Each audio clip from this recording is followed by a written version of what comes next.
держави-агресора. Greetings. Let's discuss the next throw-ins and lies of the aggressor state. In recent days, reports from state propagandists and even Russian state authorities have become more frequent that the Himars rocket launch systems supplied to Ukraine by the United States of America have been allegedly destroyed on the territory of Ukraine. This information is not true, and the fact that it is a lie can be seen even in the very messages of the Ministry of Defense of the Russian Federation. They claim that the Himars launchers and transport loading vehicle was destroyed. In fact, Himars does not provide a loading machine, since the projectile block is loaded by the system itself. They do not provide any evidence of the destruction of Himars, but only publish a video taken from a drone on which a truck is visible. In a few seconds you can see that something is burning on the ground. There is no evidence that it is Himars. Moreover, there is no evidence that it was filmed on the territory of Ukraine and that the military equipment used by Ukraine was destroyed. The purpose of this throw-in is that the Russians are trying to sow despair with such messages, as well as to limit the supply of advanced Western weapons to Ukraine. Actually, the Russian propagandists themselves do not hide this. I would like to add that these Himars machines are usually accompanied by Western instructors and combat cards. I think that soon the Kiev regime will lose all the multiple launch rocket systems which are delivered from overseas, claims the Russian military propagandist Podubny. In this way, he is trying to send a signal to the West. There is no need to send any heavy weapons to Ukraine. In turn, we reject these statements and repeat that no Himars MLRS were destroyed on the territory of Ukraine. Also, Russia continues to attribute itself non-existent military victories and the destruction of the Ukrainian military. The Ministry of Defense of Russia reported an airstrike on the positions of the Ukrainian army in Mykolaiv. Up to 200 military and foreign mercenaries were destroyed, reports the Russian propagandist Solovyov. This information is also not true, although Solovyov himself, in order to get fewer accusations of lying, claims that not 200 soldiers were killed, but up to 200 soldiers, and it can be several people. The report, published by the military media Zvezda, is also a lie. That a storage facility for Harpoon missiles transferred to Ukraine by NATO countries was destroyed in Odessa. This information is not true. The Russians destroyed the warehouse where furniture boards were stored. There were no missiles there. Meanwhile, Russia is trying to remove responsibility for the killings of civilians, including children, that occurred as a result of the attack on the Vinnytsia. In particular, one of the deputies of the State Duma, Andrei Gurulev, wrote a post about the fact that this attack was apparently staged by the Ukrainians themselves. Think about it.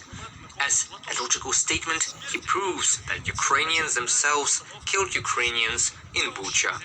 In support of this version, the Russian diplomat Mykola Platoshkin also posts: the death of a child in Vinnytsia is another performance by the Nazis. And in general, Zelensky always bombs his cities when he runs out of money from the State Department.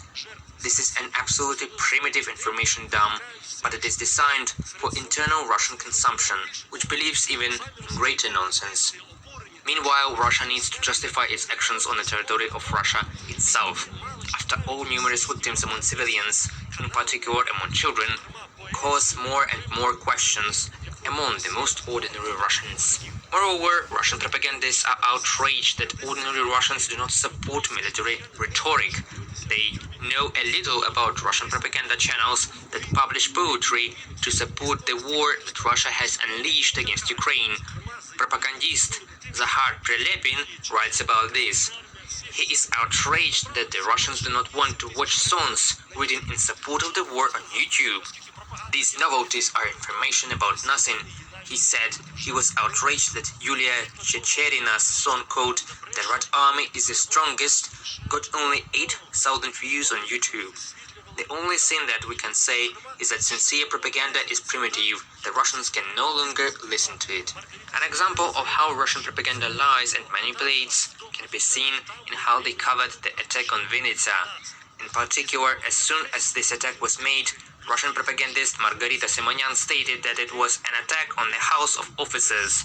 According to her, there was a place of Nazis. After the footage of human casualties among civilians and children flew around the world, they changed their version. The Russian Ministry of Defense stated the command of the armed forces of Ukraine held a meeting with foreigners on the supply of aircraft in the officer's house. It was destroyed as always with high-precision missiles. It's all lies. There was no presence of foreigners and not a single meeting on the supply of air weapons was conducted. Meanwhile, Russia is trying to increase its presence in the occupied territories of Ukraine. In particular, the Zaporizhia Vestnik newspaper stated its publication in the Zaporizhia region. In the first issue, there is a portrait of Putin and the title, "We are together, we are one people." Thus, the Russians are trying to sow discouragement among the Ukrainians and persuade them to cooperate with the invaders. While for the Ukrainian armed forces and the Ukrainian political leadership, the counter-offensive and the liberation of these territories is a priority. Thus, the Russians are trying to reduce the willingness of the local population to cooperate with the Ukrainians in order to make this counter-offensive as non-effective as possible. Well, another lie from the Russian state resource Sputnik that the American embassy in Kiev has stopped its work. The embassy building is closed, the staff is not present here. In fact, the absence of embassy staff at the workplace should not be surprising as it was Saturday. This is an information throw-in with the aim of sowing panic among the local population on the territory of Ukraine. The American embassy in Kiev continues to work. The US ambassador is in Kiev, and such fakes do not have any effect because they are very easily exposed. Thank you for your attention. Do not trust Russian propaganda resources, trust the official Ukrainian mass media, Ukrainian Teleson, the top political leadership and the armed forces of Ukraine. Glory to Ukraine.